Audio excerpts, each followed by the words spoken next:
17 ans. On pouvait entendre quelqu'un dire qu'il avait fallu vraiment longtemps pour revenir en Corée. On pouvait voir deux vases, l'un portait le nom de Yeo Jon et l'autre Jin Soo-hyuk. Il ajouta que ça faisait plaisir de les revoir. Mère, père. Il y avait un temps où il se demandait quelle était la valeur d'une vie. Il repensa à ce qui s'était passé. On pouvait le voir mouillé et dans son regard, on pouvait lire la peur. Il y a 17 ans, à 22h32, dans le golfe d'Aden. Ils avaient fait naufrage. Il cria, « Maman, papa, où êtes-vous » sous l'orage et les tonnerres. Il continuait d'appeler ses parents. Il nagea sans s'arrêter. Il avait aperçu quelque chose. C'était le corps d'une femme, il cria, « Maman ». Il le retourna. Il n'arrivait pas à y croire. Il regarda à côté, avec un regard inquiet. C'était une grosse vague. La vague se dirigeait droit sur lui et avait déjà englouti le corps de sa mère. Il se retrouva sous l'eau et avait du mal à respirer. Il pensa qu'il ne pouvait pas respirer. Il devait remonter à la surface. On pouvait voir plusieurs corps sous l'eau. Avec un regard triste et étonné, il regardait certains corps. Monsieur Kim, le secrétaire. Monsieur Jang, le chef, le capitaine, et même la garde du corps. Il regarda à côté, il était choqué. Papa, maman. Il avait senti une main le toucher et vouloir le tirer hors de l'eau. C'était un vieux qui l'avait appelé Taya et lui dit qu'il devait se reprendre. Il lui demanda s'il pouvait encore bouger. Avec des larmes aux yeux, il l'appela grand-père. C'était le président du groupe Chongu, Jin Seoko, 72 ans, et le vieux remercia Dieu et ajouta que le ciel veillait encore sur eux. L'enfant lui dit que sa maman et son père étaient en bas. Et le grand-père répliqua qu'il savait, mais c'était déjà trop tard. Il devait bien l'écouter. Il devait graver ces paroles dans sa mémoire pour toujours. Il devait absolument hériter de Chongu. Il devait prendre ce stylo-plume. Il devait aller voir l'avocat Kim In-soo avec ça, il l'aidera. Son grand-père enlevait son gilet de sauvetage en disant qu'il ne devait faire confiance à personne d'autre. Dès son retour en Corée, il devait aller voir l'avocat Kim. Il s'approcha de son grand-père les larmes aux yeux, lui dit qu'il devait d'abord sauver son père et sa mère. Ils étaient en train de couler en ce moment même. Pendant qu'il enlevait son gilet de sauvetage, on pouvait apercevoir plusieurs blessures. Et il dit tristement, « Grand-père ?» En mettant le gilet de sauvetage sur lui, il lui dit que ses parents étaient morts par balle avant même que le bateau ne coule. En serrant le gilet de sauvetage, il dit qu'il devait partir et survivre à tout prix. Et il le poussa. On pouvait le voir être englouti par la vague. Et pendant ce temps, l'orage continuait. Quelque temps après, l'orage s'était calmé, on pouvait le voir planer au-dessus de l'eau. Il sentit quelque chose. Et il ouvrit les yeux. Les yeux grands ouverts, il regardait devant lui. Golfe d'Aden à 13h51, on pouvait voir un bateau. Et on pouvait voir une femme à bord du bateau sourire. Et il fut remonté à bord du bateau. C'étaient deux hommes armés, l'un dit en italien qu'il était vivant. Et il se retourna et cria, « Capitaine. Le gamin est réveillé. Il n'est pas encore mort. » En se levant, il pensa que c'étaient des Italiens. Il cria de nouveau, « Capitaine », il ne le voyait nulle part. On pouvait voir une personne leur dire d'avancer. Et il dit qu'elle était encore là-haut. Pendant que l'autre demandait au garçon s'il parlait italien. Il regarda au cou de l'homme et vit un tatouage. Et il pensa, ces tatouages et ces armes, ce n'étaient pas des gens ordinaires. Et on pouvait la voir sauter. Elle atterrit juste devant le garçon. Et lui demanda comment il était monté sur leur bateau. Et les autres lui dirent, on dirait qu'il ne comprenait pas l'italien. Et elle cria alors que quelqu'un fasse des signes ou qu'on amène un interprète. Pendant ce temps, il les regardait sans rien dire. Soudainement, il leur dit dans leur langue qu'un yacht qui passait par là avait été attaqué. Ils étaient tous surpris. Souriant, elle lui dit qu'il parlait donc italien et elle lui demanda d'où il venait. Il leur dit qu'il était coréen. Pendant la tempête, des hommes armés avaient fait irruption et avaient tué ses parents et son grand-père. Elle lui dit, donc, il était tombé à la mer et avait atterri sur un bateau italien, et pas n'importe lequel, celui de la famille Salerno. Et il pensa, la famille Salerno? En riant, elle lui dit, un gamin asiatique qui parlait italien leur tombait dessus par hasard, et pas n'importe où, dans le golfe d'Aden, au Moyen-Orient. Elle sortit une dague et lui dit, désolé, mais il n'avait pas l'intention de croire une si belle histoire. Et elle lui demanda, quelle raison aurait-il de ne pas le rejeter à la mer? C'était la directrice du commerce de la famille Salerno, Regina Salerno. Étonné, il resta calme pendant un moment. Et il répliqua, ça. C'était le stylo-plume que lui avait donné son grand-père. Il était le petit-fils du président Jin Seoko du groupe Chongu et le fils aîné de Jin Soo-hyuk, son troisième fils. Il leur dit, plutôt que de le jeter à la mer, ce serait plus avantageux pour eux de le remettre au groupe. Elle demanda, le groupe Chongu? En regardant le garçon, elle pensa, n'était-ce pas la plus grande entreprise de Corée? Ce gamin serait de cette famille? Elle dit à l'un de ses subordonnés qu'il devait vérifier les nouvelles coréennes. Pendant qu'il vérifiait les infos, de l'autre côté, on pouvait voir Regina demander au garçon s'il parlait d'autres langues. Il répliqua oui, le cantonais, l'anglais, le japonais, l'arabe, l'espagnol, l'hindi. Il maîtrisait les langues de base, y compris l'espéranto. Ils lui dirent que c'était vrai, ils étaient bien en Corée. Il leur dit que le président du groupe Chongu et la famille de son troisième fils étaient portés disparus. Les recherches étaient en cours, c'était la panique. On dirait que c'était vrai. Elle sourit et dit que ça devenait intéressant. Il leur dit que s'il contactait la Corée, se souvenant des dernières paroles de son grand-père, il leur dit qu'il devait appeler quelqu'un d'autre. Pas sa famille. Séoul, République de Corée. 1h12. On pouvait voir quelqu'un répondre à un appel. La personne dit qu'elle allait parler en anglais puisqu'ils étaient à l'étranger. Elle demanda si c'était l'avocat Kim In-soo. Avait-il vu la photo qu'elle venait d'envoyer? Ils avaient le précieux petit-fils du groupe, et ils voulaient le renvoyer en Corée. Il leur demanda ce qu'ils voulaient. Elle répliqua, 10 millions de dollars, en liquide. L'échange devait se faire à Rose Salt Trading, dans le canal de Panama. Le délai était de 24 heures, ils devaient se rencontrer en personne, et c'était obligatoire. Elle ajouta qu'elle était désolée, mais qu'ils étaient occupés. Elle n'avait pas le temps de négocier. Ils allaient juste prendre cette somme et le libérer immédiatement. On pouvait voir la main de l'avocat Kim déposer son verre et prendre le micro.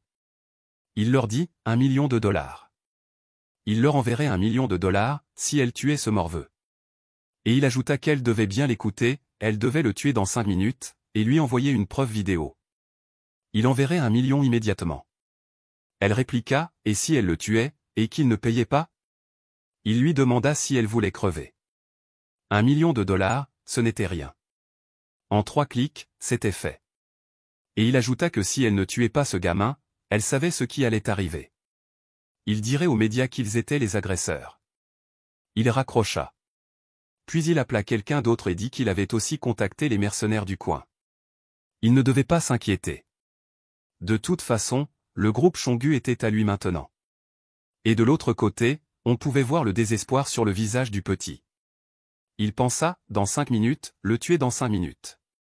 Et on pouvait entendre Regina dire que tout était réglé, et le petit eut froid dans le dos. Elle lui dit qu'elle était désolée, mais qu'il n'avait plus de raison de le garder en vie. Il leur demanda de l'épargner. Elle répliqua, n'avait-il pas entendu la conversation? Il n'était plus l'héritier d'un conglomérat. Il n'était plus rien. Elle ajouta qu'elle pariait qu'en Corée, ils préparaient déjà leurs funérailles. Savait-il ce que ça voulait dire? Elle ajouta qu'ils avaient prévu de les tuer depuis le début, pour s'emparer du pouvoir. C'était très courant dans leur monde. Il pensa, prévu de le tuer. Les oncles, tantes et autres parents avaient fait ça. Mais pourquoi? Et derrière eux, l'un d'eux dit qu'elle n'avait clairement pas l'intention de le tuer. Et l'autre ajouta qu'elle s'amusait à le provoquer. Tremblant, il pensa, pourquoi devait-il mourir ici après avoir survécu? Pourquoi devait-il mourir par des inconnus? Touchant son stylo, il ajouta, pour ce foutu Chongu, pour cette foutue position. Grand-père, papa, maman. Quelqu'un entra et dit à la capitaine qu'ils étaient attaqués. Il ajouta, 3 vedettes rapides, un hélicoptère armé. Tous armés. Regina répliqua, un hélicoptère armé? Était-ce Interpol? Et l'autre répondit qu'il ne le pensait pas, ils avaient ignoré leur communication. Elle ajouta, ils avaient ignoré les communications? Quel fou oserait? Elle jeta un coup d'œil au petit. Elle dit, c'était l'appel de tout à l'heure. Ces Coréens cherchaient ce gamin depuis le début. Et pendant ce temps, Taya planta le stylo dans sa main. Cela étonna les autres. Pendant qu'il marquait sa main, il dit que Chongu ne paierait jamais. Et le tuer ne leur servirait à rien. Il leur montra sa main qui saignait encore. C'était la marque de la famille Salerno. Et il lui dit qu'elle devait le prendre avec eux. Si elle lui donnait la force de se venger, il lui serait fidèle à vie. Elle regarda sa main et dit, c'était leur blason, Salerno. Quand l'avait-il vu? Elle rit de vive voix. En partant, elle dit à Matteo qu'il devait se préparer, la fête allait commencer. Et elle demanda à Taya s'il pouvait assumer ses paroles.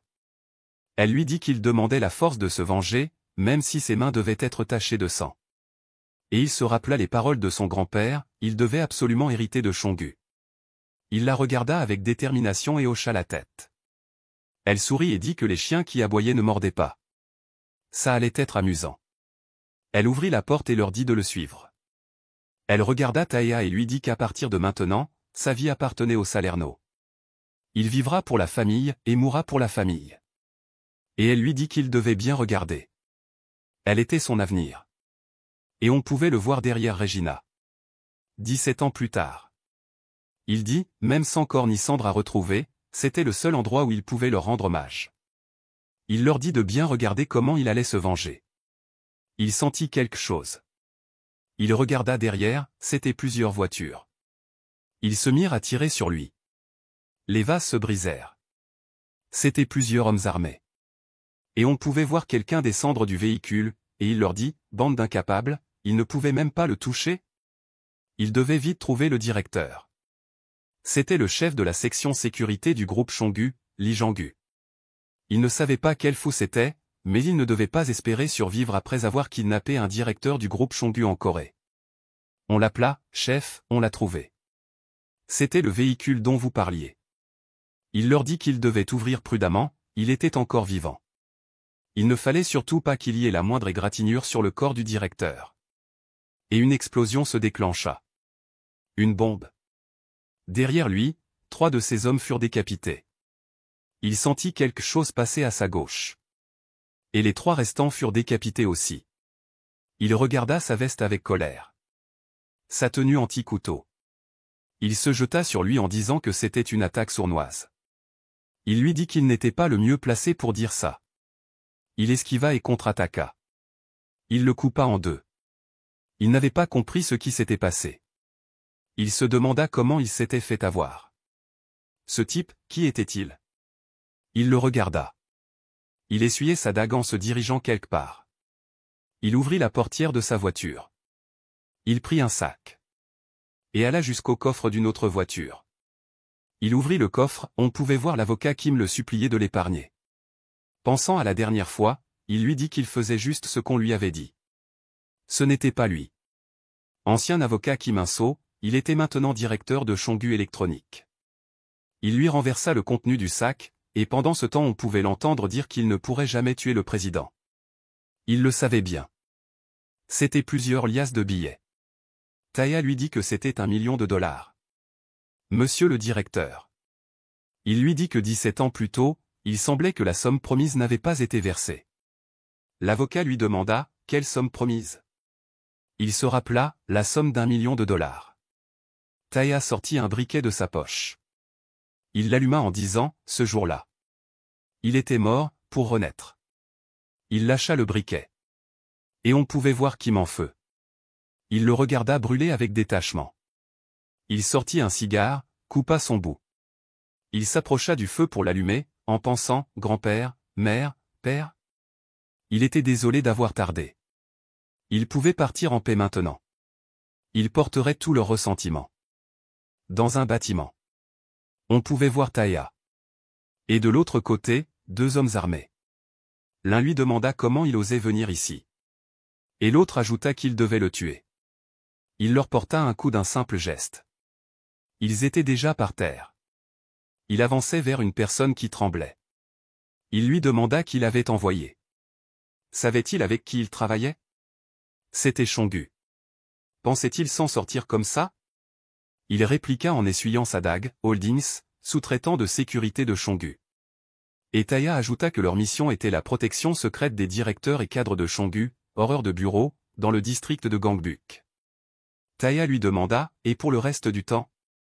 Et l'autre répliqua qu'ils enquêtaient sur les journalistes, les lanceurs d'alerte et autres opposants à Chongu pour. Il n'avait même pas fini que Taya avait déjà forcé la porte à côté, et il termina sa phrase, pour les kidnapper, les agresser, les tuer. Une entreprise de violence sur commande. Il leur jeta une dague. Et leur dit de se détacher et de vite sortir. Ils ne l'avaient jamais vu. Ils se détachèrent. Et l'un d'eux lui remit sa dague. Ils le remercièrent en partant. Et un, en particulier, regarda en arrière. Il s'approchait de celui qui était par terre et lui demanda qui il était. Était-il de la famille de ceux qui avaient été kidnappés? Il lui dit non, mais il les gênait pour parler. Il lui fallait le planning des cadres cette semaine, du directeur général au président. Il y avait eu la directive d'urgence. Il lui dit qu'il ne savait pas. Même s'il savait, croyait-il qu'il parlerait? S'il le faisait, il mourrait avec toute sa famille. Taya lui dit, on dirait qu'il tenait à la vie. Ils allaient commencer par les yeux. Il devait lever la main s'il voulait parler. Quelque temps après, à l'extérieur. Dans un coin un peu reculé, on pouvait voir quelqu'un marcher. C'était Taya. Il pensa que le cigare allait attirer trop d'attention. Il devait essayer une cigarette coréenne. En regardant à côté. Il était de retour en Corée après longtemps. Ça avait l'air normal, mais... Ce pays était en chaos. On pouvait entendre quelqu'un promettre au peuple qu'il utiliserait tout le pouvoir présidentiel que lui conférerait la Constitution pour éradiquer les crimes et la violence qui gangrénaient leur société. Ici et maintenant, il déclarait la guerre au crime. On pouvait voir quelqu'un pointer son arme, dans sa direction. En 1990, le président qui avait déclaré la guerre aux organisations criminelles avait perdu la vie. Depuis, personne n'avait pu éliminer les organisations criminelles. Le pays avait commencé à céder naturellement à la violence et à l'argent. Chongu s'était allié aux organisations criminelles pour acheter les médias et neutraliser la concurrence. Ensuite, ils avaient massivement sponsorisé le sport et le divertissement pour que personne ne s'intéresse à la politique. Même si un chien se présentait à la présidence. Pourtant, les gens croyaient toujours que Chongu était une entreprise nationale. On pouvait le voir entrer dans un supermarché. La caissière lui souhaita la bienvenue. Ils demandèrent une cigarette, lui et une autre personne à côté de lui. Ils se regardèrent. Il le regarda calmement. Et en même temps, les deux ajoutèrent, s'il vous plaît, en tendant leur monnaie. Ils se regardèrent encore. Elle leur dit qu'il ne restait plus qu'un seul paquet. Il soupira. Et dit à la vendeuse de lui donner. C'était bon pour lui. Il le regarda partir calmement. Une fois à l'extérieur. Taya lui demanda s'il pouvait lui emprunter une cigarette. Il répliqua, pourquoi ne pas en acheter dans une autre supérette? Il lui dit qu'il était de retour en Corée depuis longtemps, il voulait juste en fumer une. Il fit un geste avec ses mains. Il lui demanda, ça te manquait, ce truc dégueulasse? En partant, il lui dit de fumer dans un fumoir, sinon il serait arrêté. Il le regarda sans rien dire. Il se dit qu'après 17 ans dans la mafia, on pouvait évaluer le niveau de quelqu'un rien qu'en le regardant de près. Il était fort. Il rivalisait avec les monstres qu'il avait rencontrés à l'étranger. Il n'avait croisé personne de son niveau en Corée.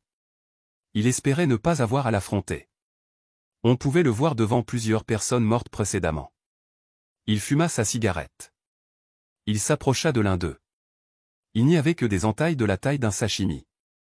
Il éteignit sa cigarette. Il effectua un appel.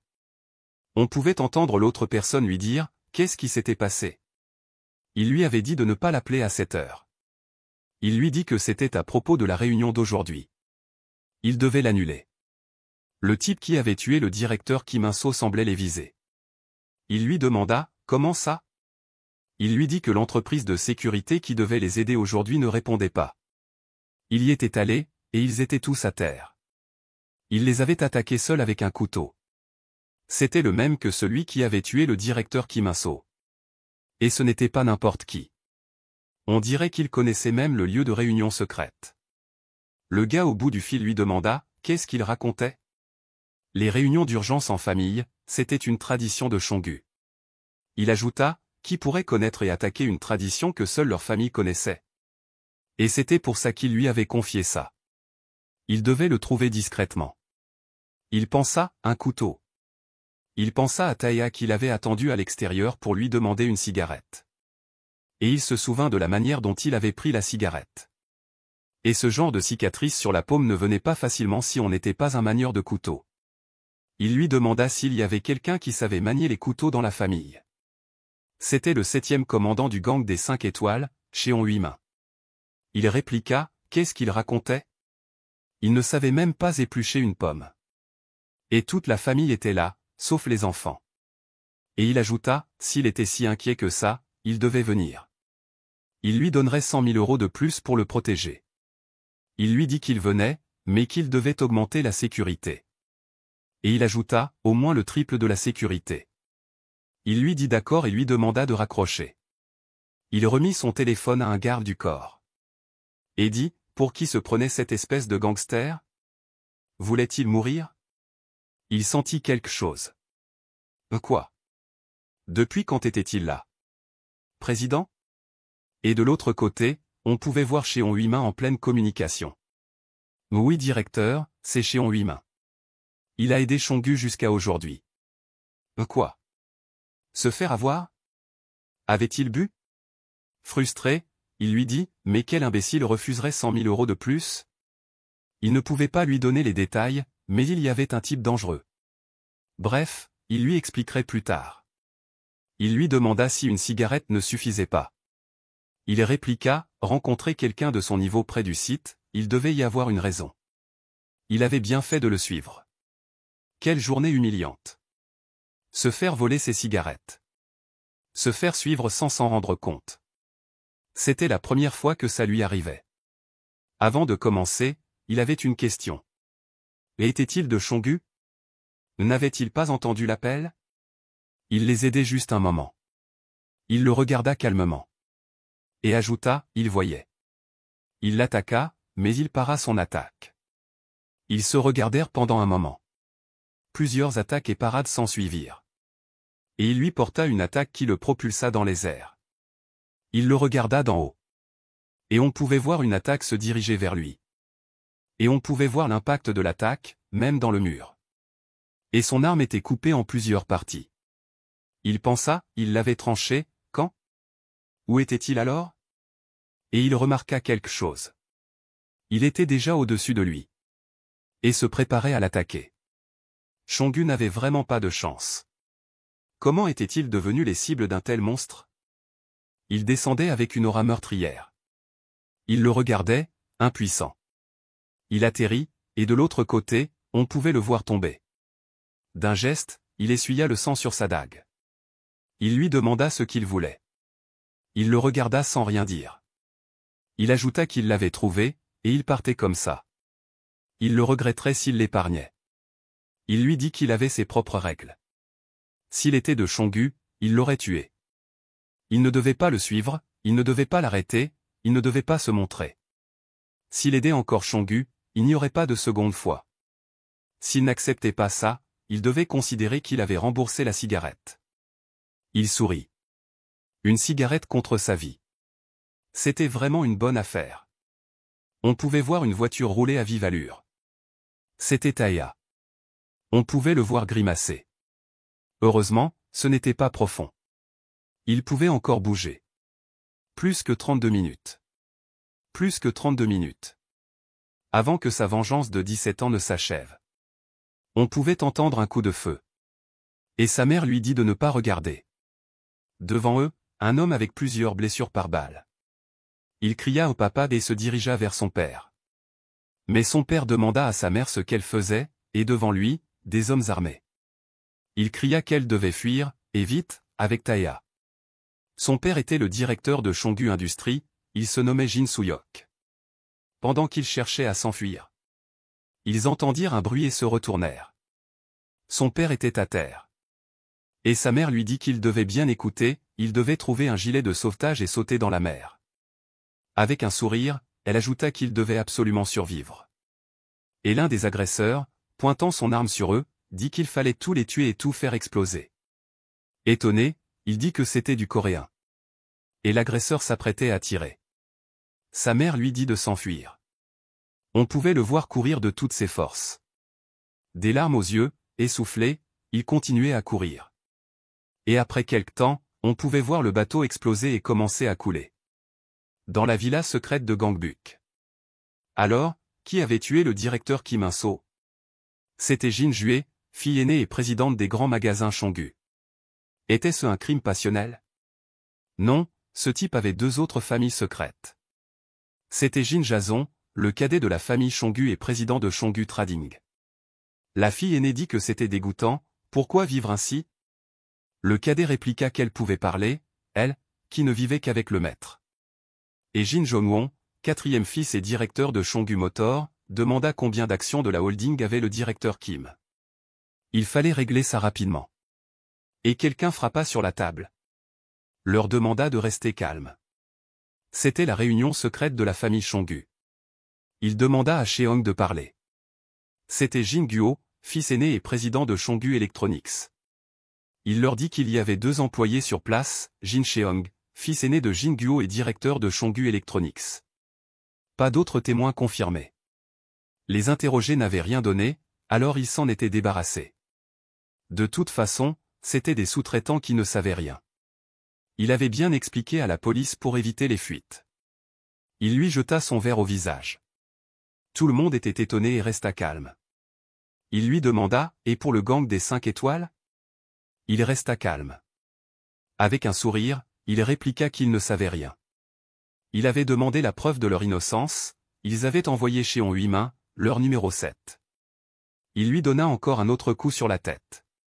Cette fois, c'était avec une bouteille, et il lui dit qu'il ne savait même pas qui l'avait tué, qu'il ne l'avait pas trouvé en 24 heures, et maintenant le gang des 5 étoiles était au courant. Si le président et Soo-hyuk n'étaient pas morts il y a 17 ans, un incapable comme lui ne serait jamais venu ici. Du sang sur le front. Avec un sourire, il répliqua qu'on pouvait se cacher où on voulait en Corée, on restait dans la paume de Chonggu. Il le trouverait dans les 12 heures. Et la fille aînée dit que c'était toujours pareil. Elle s'approcha du cadet, lui chuchota pourquoi le grand frère était toujours comme ça avec l'aîné. Même s'il le détestait, c'était son fils. Et le cadet lui dit que ce n'était pas de la haine. C'était de la peur. Il demanda son téléphone. Il essuya son visage. Il lui demanda, et les gars? Elle répliqua qu'ils étaient prêts. Léchant son sang, il dit qu'il était nerveux. Comment allait-il venir? Et pendant ce temps, Taya était en route. Il avait enquêté sur Chonggu depuis longtemps. Depuis ce jour, il y a 17 ans, quand il avait été recueilli par la famille Salerno. À la mort de son grand-père, l'aîné Jin Guo avait hérité des parts et était devenu président. Tout s'était passé très vite, avant même la fin des funérailles. Jin Guo avait profité du chaos après l'échec de la guerre contre le crime pour s'allier avec d'autres groupes comme les gangs des 5 étoiles et accroître son pouvoir. Depuis, c'était devenu le monde de Chonggu, mais en cas d'urgence, ils se réunissaient dans la villa secrète pour une réunion de famille. C'était comme ça depuis l'époque de son grand-père. Rien n'avait changé, ni le système, ni les traditions. Il l'avait tué juste pour avoir sa place dans le système créé par grand-père. Son père, sa mère, et lui aussi. On pouvait voir quelqu'un de la sécurité demander, c'était quoi, cette voiture? Il appela son chef et lui demanda s'il y avait encore quelqu'un qui devait venir. Son chef répliqua, non, pourquoi? Il lui dit que la voiture fonçait vers l'entrée principale à très grande vitesse. Quoi? Quel fou! Il devait lever les bornes. Et on pouvait voir les bornes commencer à se lever. Et pendant ce temps, Taya appuya sur l'accélérateur. Il n'avait pas besoin de fioritures. Les stratégies ne valaient rien pour de lâches comme eux. Il percuta les bornes. Dague en main, il était déjà prêt. Il voulait juste qu'ils n'oublient pas. Pour qu'ils puissent leur dire qu'il était revenu. C'était quoi ce bruit? Demanda la fille aînée. Pourquoi tout ces vacarmes? Ça venait de l'entrée principale. Jin Cheong dit, l'entrée principale, en souriant. Il lui demanda, c'était quoi, ce bordel dehors? Il devait aller vérifier, vite. Il répliqua, pas besoin de vérifier. On pouvait voir les gardes pointer leurs armes sur eux. Et la fille aînée demanda, qu'est-ce que c'était? Et le fils aîné leur demanda ce qu'il faisait. Et Jin Cheong se leva brusquement. Et son père lui demanda si c'était lui. Il leur dit qu'il savait que ça allait finir comme ça. Il dit à son père qu'il le détestait. Voilà. Parce qu'il avait peur de perdre sa place, peur de mourir comme grand-père. Parce que c'était lui qui avait tué grand-père et oncle. De l'autre côté, on pouvait voir Tae à dire que ça commençait maintenant. Son plan de 17 ans. Ils pointèrent leurs armes vers lui. Ils dirent qu'ils devaient prendre leurs armes, il était tout seul. À l'intérieur, on pouvait entendre le cadet de la famille dire à Jin Cheong qu'il était fou. Qu'est-ce qu'il faisait? Pointer une arme sur la famille. Lui, il faisait quoi? Il n'avait rien fait du tout. Il lui dit qu'il devait arrêter de jouer sur les mots. Et l'autre ajouta qu'ils devaient baisser leurs armes, tout de suite. Et la fille aînée demanda à son garde du corps s'il complotait avec Cheong. Il lui dit qu'il était désolé. Le garde du corps du cadet dit que c'était plus avantageux de trahir. Et le garde du corps du quatrième fils leur dit qu'ils auraient dû augmenter leur salaire. Le garde du corps de Jin Cheong resta calme. Et le fils aîné, le père de Jin Cheong, dit qu'il s'attendait à la trahison des autres, mais lui, il les avait vraiment trahis. Il regarda son garde du corps. Il lui dit qu'il ne protégeait pas lui, mais l'entreprise Chongu. Et le quatrième fils leur dit qu'il devait se réveiller, on n'était pas à l'époque Joseon. Il pensait avoir une place chez Chongu. Et on posa une arme sur son front. Et son garde du corps l'avait tué. Et chaque garde pointa son arme sur la personne qu'il était censé protéger. Et ils tirèrent. On pouvait voir Jin Cheong se diriger vers son père. Et son père lui dit qu'il savait qu'il allait faire ça. On pouvait voir Jin Cheong prendre l'arme d'un des gardes, et pendant ce temps, son père disait, quand son frère, en bonne santé, était mort d'une leucémie, quand sa femme avait demandé le divorce sans compensation. Il se doutait que c'était lui. C'était pour ça qu'il l'avait tenu à distance. Jin Cheong lui dit qu'il parlait trop. C'était lui qui lui avait ordonné de tuer grand-père et oncle. Il y a 17 ans, qu'il avait envoyé dans la tempête en mer d'Aden, sous prétexte qu'il était des forces spéciales. Il répliqua, et alors? Si le fils de Suyok était devenu président, il ne serait jamais arrivé ici. Alors pourquoi il ne lui avait pas donné la succession? Parce qu'il savait qu'il le tuerait aussi. Il lui dit que c'était vrai, mais que ça faisait mal de l'entendre. Il lui dit, même s'il le tuait ici, il ne serait jamais président. Il ajouta, parce que, mais Jin Cheong le coupa en disant qu'il le savait déjà. Les changements de pouvoir par coup d'État, physique ou politique, n'étaient pas reconnus. C'était l'article du comité. Mais le problème, c'est que celui qui faisait le chaos dehors n'était pas des leurs. Il répliqua, quoi? Alors qui? Il le tua en disant, qui d'autre? Leur bienfaiteur. Celui qui avait attendu 17 ans pour endosser tout ça. Et de l'autre côté, on pouvait voir un garde tirer. Il blessa sa main, il lâcha son arme. Il devait l'arrêter, il devait l'encercler. Il n'avait pas d'arme à feu. Les forces principales de Chongu étaient sous Chongu Security. Surtout, la protection des cadres était au moins niveau chef de section. Ça voulait dire qu'il n'y aurait que des types comme l'autre de la dernière fois. Dans ce cas, pas de problème. Il se déplaça avec une grande vitesse.